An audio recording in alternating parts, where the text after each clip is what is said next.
Hello friends, நேற்று நான் வந்து உங்களுக்கு ஜிஜி ப்ராபகேஷன் வீடியோ நேற்று ஒன்று போஸ்ட் பண்ணியிருப்பேன்.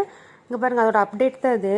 நான் அதை போட்டு 1 மந்த்துக்கு அப்புறம் எடுத்த வீடியோ அது. அதை நேற்று தான் போஸ்ட் பண்ணேன். இது பாருங்கள், அந்த 3 ஸ்டெம் தண்ணியில் போட்டு வச்சுருப்பேன் பார்த்தீங்களா? அது பாருங்கள் எவ்வளோ அழகாக சூப்பராக நம்மளுக்கு வேர் விட்டு வந்திருக்குன்னு பாருங்கள்.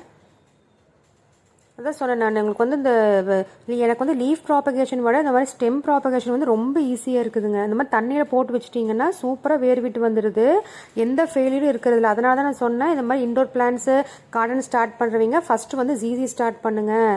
ஏன்னா இது வந்து நம்மளுக்கு வந்து ஃபெயிலியருங்கிற அந்த பேச்சுக்கு இடமில்லை, எப்படி இருந்தாலும் அது வந்துடுதுங்க.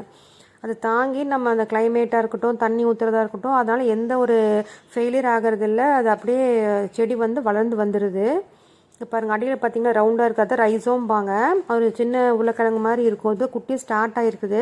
அது இன்னொரு 15-20 டேஸ் கழிச்சு உங்களுக்கு அப்டேட் பண்ணுற பாருங்கள், நல்லா பெருசாகிடும். அதுக்கப்புறமா ஊனி வச்சிங்கன்னா நமக்கு செடி வந்து சீக்கிரம் க்ரோத் இருக்கும்.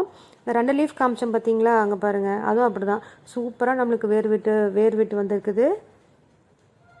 கீழே பார்த்தீங்கன்னா அந்த பல்ப் மாதிரி இருக்கிறதும் அதுவும் நம்மளுக்கு வந்து சூப்பராக பெருசாக வந்துடுச்சு.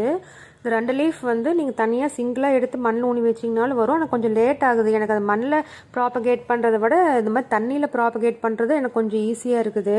இப்போ தான் செமிஷேடில் தான் வைக்கணும், வெயிலெலாம் வைக்க வேண்டாம். நம்ம செமிஷேட் சும்மா விண்டோக்கு பின்னாடி அந்த மாதிரி வச்சுட்டிங்கன்னா போதும். இது பாருங்கள், 2 ரைஸும் ஃபார்ம் ஆகிருக்கும் அந்த பல்ப் மாதிரி இருக்கிறது. இப்போவே நீங்கள் கூட ரீபார்ட் பண்ணிக்கலாம். இல்லை ரீபார்ட்னா ஒவ்வொரு செடி ஒவ்வொரு ஸ்டெம்மும் ஒவ்வொரு பாட்டில் நீங்கள் ஊனி வச்சுக்கலாம். இல்லை இன்னொரு 15 டேஸ் ஆர் 1 மந்த் கழிச்சு நீங்கள் வச்சிங்கனாலுமே ஒன்றாகாது. அந்த தண்ணிக்குள்ளேயே அந்த பல்பு வேர் எல்லாமே இன்னும் கொஞ்சம் பெருசுதான் ஆகும். அந்த வீடியோ கண்டிப்பாக உங்களுக்கு அப்டேட் பண்ணுறேன். நான் இப்படி இப்போ வைக்க மாட்டேன், 15-20 டேஸ் கழிச்சு தான் நான் வந்து பாட்டில் ஊனி வைப்பேன். அப்போ கண்டிப்பாக காமிக்கிறேன். இந்த மாதிரி interesting videos, gardening update videos எல்லாம் வரும். உங்களுக்கு ரொம்ப பிடிக்கும்னா நம்ம சேனல் சப்ஸ்கிரைப் பண்ணி வச்சுக்கோங்க ஃப்ரெண்ட்ஸ். மறக்காமல், நிறைய பேர் பார்க்குறீங்க, யாருமே சப்ஸ்கிரைப் பண்ண மாக்குறீங்க.